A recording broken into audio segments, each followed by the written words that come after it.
Okay, let's start our section for today. Our speaker is Xin Yin, is a year 1 student studying in China. Yin, let's say hi to everyone. Okay. So first, once again, thank you very much for coming and spending your Saturday afternoon with us. This is my first time giving a talk like this, but rest assured it will be a relaxing, a very casual session. So don't have any pressure.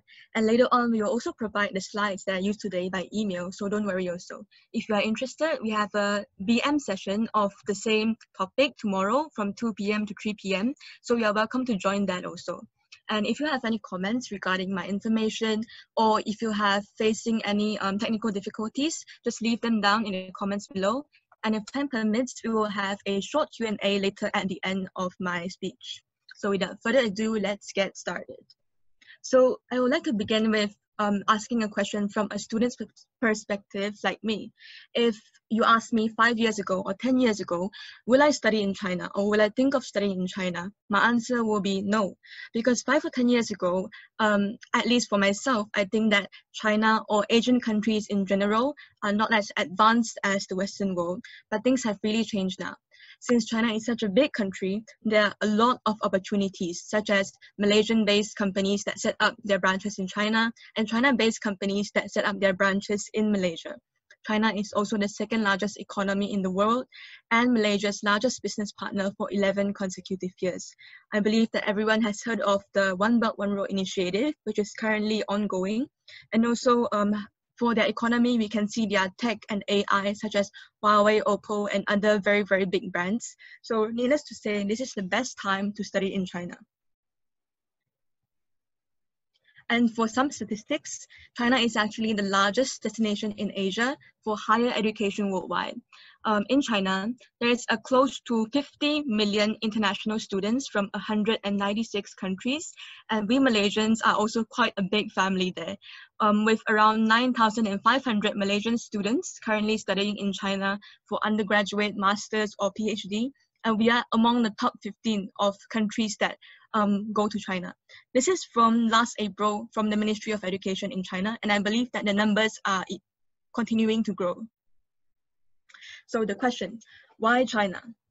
First, the top universities. They have abundant resources, well-equipped campus, and excellent study atmosphere. This I can testify myself, because the faculty and equipment are really, really advanced and really, really wholesome. And the MOE of China has largely invested in the support and funding of the research, creation, and academia. And the next is because we are very, very similar in language and culture, especially food-wise. It is very easy to adapt and get used to it. And the third is the affordable school fees and scholarship. And as a student currently studying in China, my school fees are actually cheaper than compared to local private universities. And for the last one, employability and opportunities. This one you can see from your right, there is a QS graduate employability ranking. It showed that most of the China universities were listed top 50 in the world. And I believe you have heard of some of the names, such as Tsinghua University, Peking University, Fudan University, Zhejiang University, Shanghai Jiaotong University, and so on and so forth. So if I want to study in China, or I'm thinking of studying in China, where should I start? Here I compiled a flow chart comparing to mainland Chinese students and us Malaysians. And by the uni is our end goal. And by uni, I mean a bachelor's degree or an undergraduate degree. So first, for high school students in China, it is fairly simple. They take a 3 years junior course, 3 years senior course, and finish their 6 years of high school education. And then they go for a national college entrance exam, which is taken by the whole country to compete and fight for a good uni to enter. And for us Malaysians, if we take SPM, O-levels, IGCSE, or diploma, we finish our 5 years of secondary education, we need to go for a 1-year foundation in China and get into uni by that. And if we are STPM holders, A-level holders, or SUEC holders, we finish our 6 to 7 years of education in Malaysia, and then we go to uni. And except from SUEC holders, SPM, O-levels, IGCSE, diploma, STPM, and A-levels all need to take HSK, which I will explain further on in my presentation. So which to choose? Since China is very big, there is a total of 2,914 China universities. That is a lot, but fortunately we don't need to pick from such a big range. We can start by looking at Project 985, Project 211, and the Double First Class Initiative. These are the credentials that mainland Chinese deem the most important when they are choosing a university to study in. Because since the competition is so tough, unis with these titles are, needless to say, top-notch of the whole country, since there is only a very small portion that get these credentials. And actually, these credentials or these titles are actually not self-proclaimed by the uni themselves. The Chinese government actually goes through a strict evaluation to award deserving universities with such titles, and so they are very, very good names. So if a China university has either one or more than one of these titles, they're actually equivalent to the status of Ivy League universities in the US. So most Malaysians will also choose these universities to go and study. So for example, we have the popular majors that varies every year, but now since technology is so advanced, AI and big data has also become a hot topic or hot subject for us to study in. And we also have others such as business, civil engineering, marketing, management, and art and design.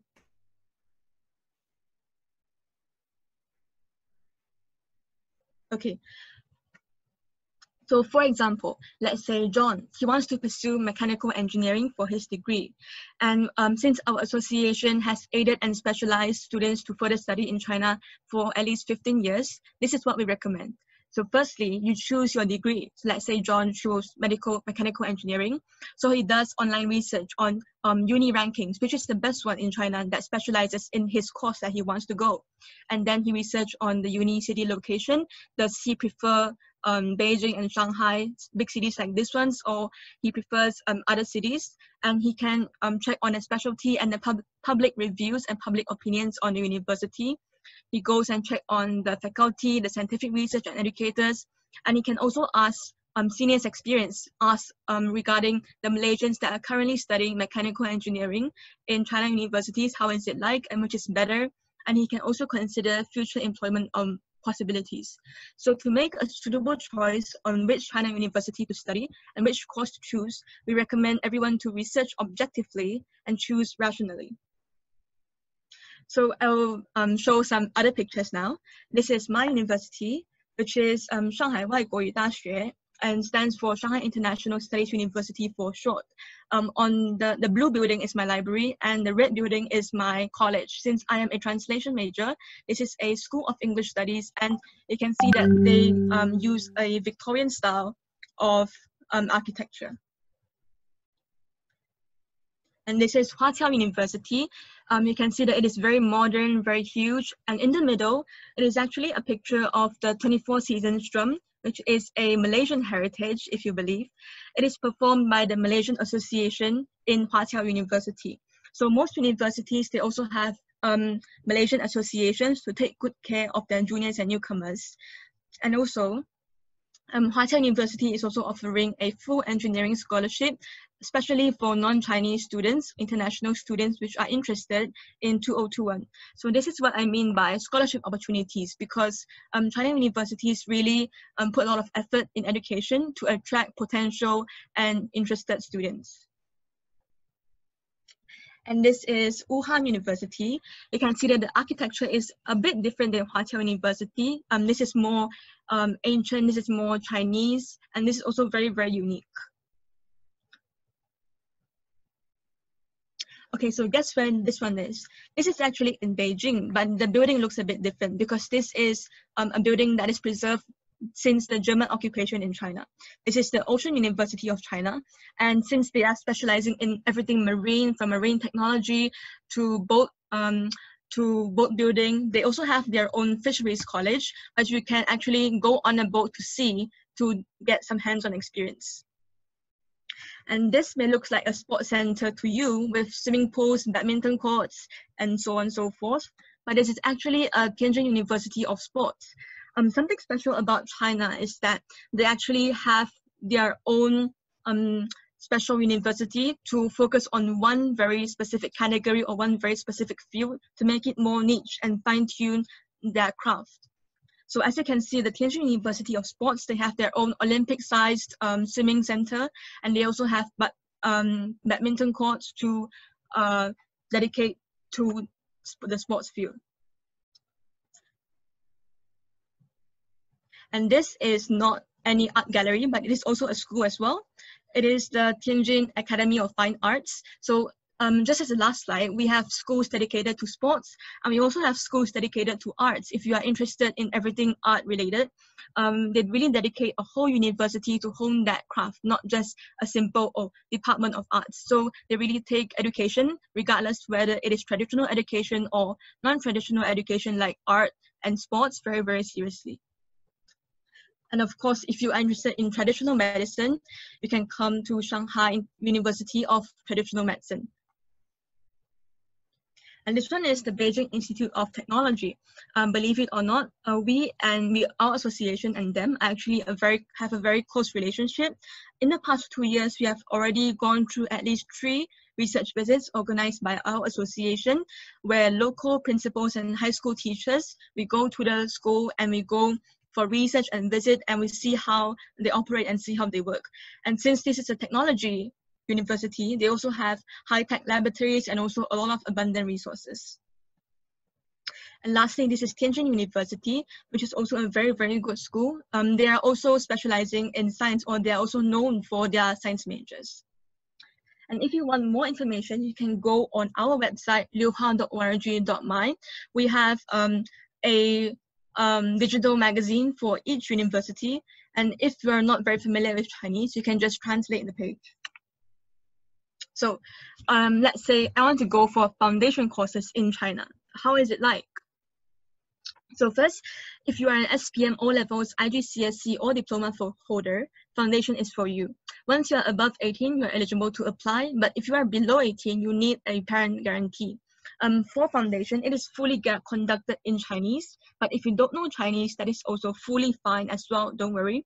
You will learn how to grasp and master the Chinese language there. The foundation courses have 2 intakes, spring and fall, and courses will have Chinese oral, writing, listening, English, mathematics, history, geography, physics, science, chemistry. You don't have to study all. They have compulsory and elective courses also, and you can choose art or science stream based according to a future major. Let's say in the future I want to go to a science field, so maybe I'll just take the science subjects, and maybe I will not take geography or history. So some people will ask that, why do I need foundation? Why can't I directly go to an undergraduate after my SPM, after my O-level, since undergraduate has already 4 years? But actually foundation is a very crucial year because the curriculum for China degrees is a bit different than what we think. So the foundation year can be very helpful for us to get used to the university curriculum and also master learning the language more. So universities that offer foundation matriculation courses are below, and some universities, they allow foundation students to directly go into their undergraduate courses if their grades or if their results are at that level. For undergraduates in China, this is for SUEC, STPM, and A-level holders. You can directly go for a 4-year undergraduate course. Courses are conducted in Chinese, but there are also English courses available. Duration is for 4 years and fall and spring semester. And as for medicine and architecture major, it is 5 to 6 years duration. And degree programs that are made available in English are a big range, from chemical engineering to computer science to business to nursing to hotel tourism management. And here we compiled a list of universities that do offer English courses taught in full. And if you're interested, later on we'll provide the slides to your Gmail, so don't worry. So I'll briefly skim through.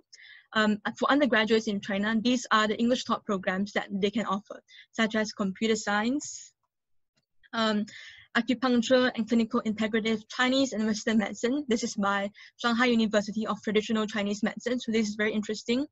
We also have architecture, tourism management, environmental engineering, aircraft design, machine design, China Studies, International Relations, Economy, Medical Engineering, Nursing, Science in Clinical Pharmacy, software engineering, finance, big data, international hotel and tourism management. So basically every course that you can think of, they do have it offered in English. And as for the HSK that I mentioned earlier in the beginning, HSK is similar to our IELTS or TOEFL. It is a Chinese proficiency test to prove that you can speak Chinese and you can understand Chinese to live or maneuver in your overseas study life. So HSK is differentiated in two parts. One is online and one is the written test. For the written test, it includes listening, reading, and writing. And for entry requirements for China universities, for foundation level, you will need HSK 5. But this is I put a star asterisk because it depends. If you don't know Chinese, you can go for the foundation level and learn Chinese, and you can also attain HSK 5 during your 1 year of foundation level there.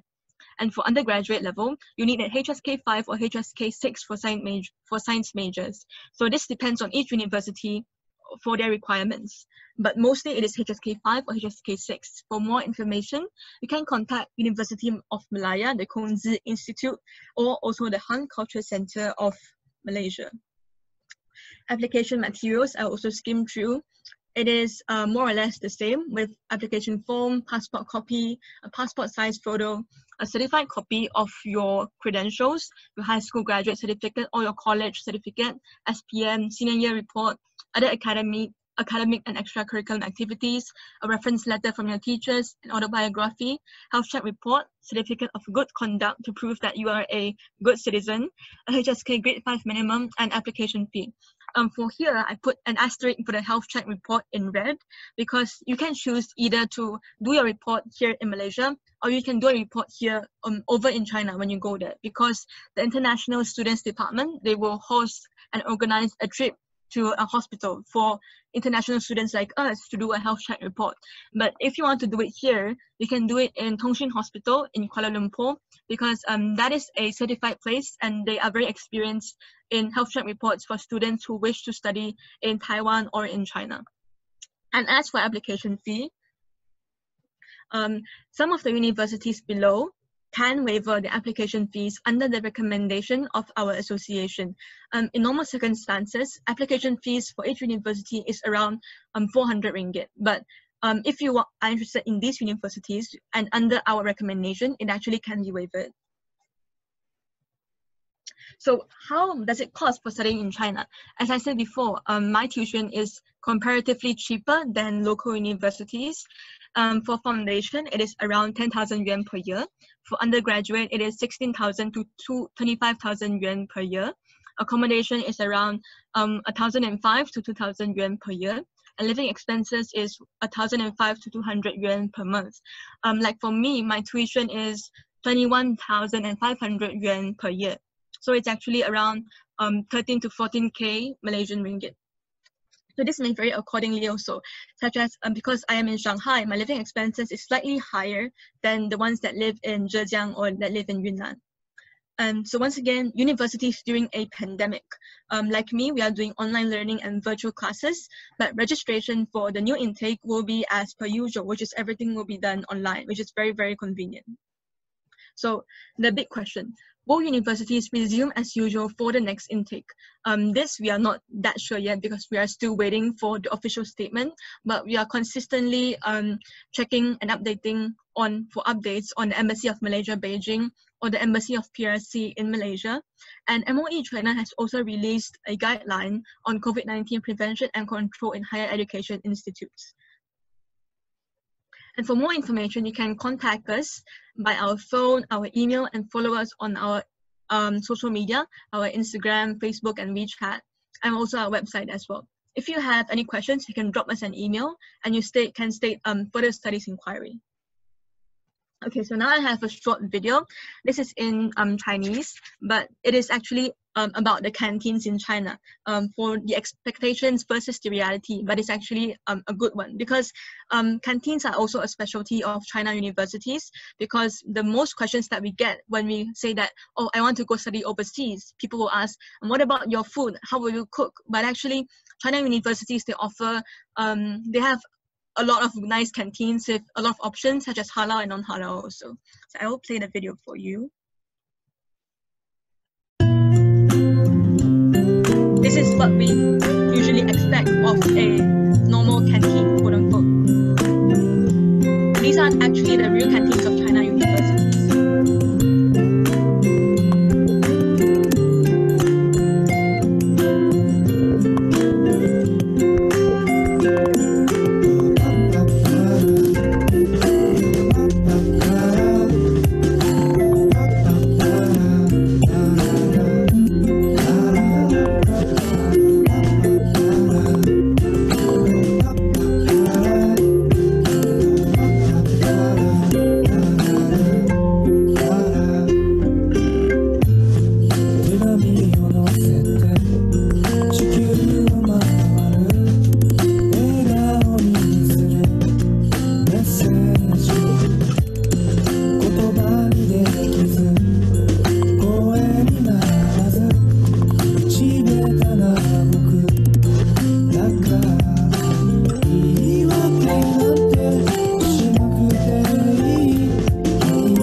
Okay, so what I say when I mean campus life, I really mean campus life, because the universities mostly have very big campus grounds with their own galleries, their own maybe sports faculty, and also their own very, very beautiful canteens. And in conclusion, this is the best time to study in China. The best university might not be your most suitable, but the most suitable university will be the best for you, which I mean in maybe that, let's say, ranking might not be everything, because the most suitable university is the best for you. I also encourage people to choose your majors according to your interest. And as everyone else, when you go study in a foreign country, we will be a bit nervous like me. And so we will also give mental preparation before college. Our association actually hosts a pre-departure briefing where us, Liuhua, team up with Malaysian Student Association in China, and also Malaysian alumni in China, and also the Malaysian Student Association of every uni and more, to give a pre-departure briefing. During the pre-departure briefing, it is often held in July or August, where our seniors will come back to Malaysia for their summer break, and also give some insight about what is it like to study in China, and what should you bring, what should you be prepared of, and how is it the everyday life, and we will tell you everything, so don't worry. And skills to develop during uni, we encourage us to develop professional knowledge and also good work ethic, such as, can you study by yourself? Can you show up to your work? Also have soft skills and overall skills that we encourage people to develop. So once again, I provide our contact information. So if anything, you can just contact us by email or our social media. And lastly is the Q&A. So I prepared some questions that people might ask, which is this: part-time jobs, friend groups, medical, transportation, and overseas experience, and also cultural differences. So I will try to answer them one by one. For part-time jobs, China government actually bans international students from working, but you can work inside the campus, which is the international students department. Sometimes they will need help or work, and we can do that, and that is legal. But if you work outside of school, that is actually not allowed. And as for a friend group, some people will think, oh, when I study in China, which group will I mix most? Will I mix with mainland Chinese? Will I mix with Malaysians? Or do I really know friends from other countries? And this I can say yes, because most of my friends who are studying in other universities, they have Korean friends, Japanese friends. And I said before, the Malaysian Association of University is actually very tight-knitted. So actually you will have a lot of friends from a lot of different places. So don't worry about that. And as for medical, for us international students, if we need a fever check or a flu check, we only have to go to the school medical clinic and pay for the medicine, which is around 50 yuan. Or you can actually order medicine online if you are confident with what medicine that you need. And as for transportation, we go everywhere by biking or by train. For me in Shanghai, if I want to go to the city center, such as maybe Jing'an or Xujiahui, I usually go by the train. And as for overseas experience, some universities, they do offer 2+2, which is 2 years I study in China and 2 years maybe if my result is good enough or if my GPA is good enough, I can go overseas, but this varies by each university and the cultural differences. If you ask me, after studying 4.5 months there, what I think is the most different between Malaysia and in China, I think that in China we need to walk a lot. Basically because we don't have any cars, so we go everywhere by walking. And since the campus ground is very big, basically I have to walk around 20 minutes to go to my canteen. And another difference is that how convenient is in the life of studying in China, because everything is cashless and basically a few apps, then you can survive already for a long time. The apps on your left, we have WeChat Pay and Alipay. This is for cashless payment. Basically, I don't think anyone uses real paper cash anymore, very rarely. Most of them is all cashless payment. And if you want to buy stuff, you can go on Taobao, which is a Shopee or Lazada, something like Shopee or Lazada. And then if you want to order food, you can go on Meituan. They also have other they're also like Grab, and they also have other services such as buying show tickets and everything as well. And as for the one with 3 colors, this is 大都会, which is an app I use when I go and take the train. We don't buy our train tickets or we don't buy the train tokens anymore. We just scan our app from the 大都会, and then it will reduce or deduct the fee already. And also 滴答出行, which is also like Grab or Uber, when you can go everywhere. And also 百度地图, which is like Google Maps. So basically, don't be too intimidated. It's actually very easy to study and maneuver in China than you think. Once again, thank you everyone for coming and spending your afternoon with me. I appreciate it very much, and I would like to wish everyone good luck in their future endeavors, no matter if you study in China or not. And things are hard with COVID situation, but I believe that we can get through this together. And good luck in everything in the future. And that's it. Thank you.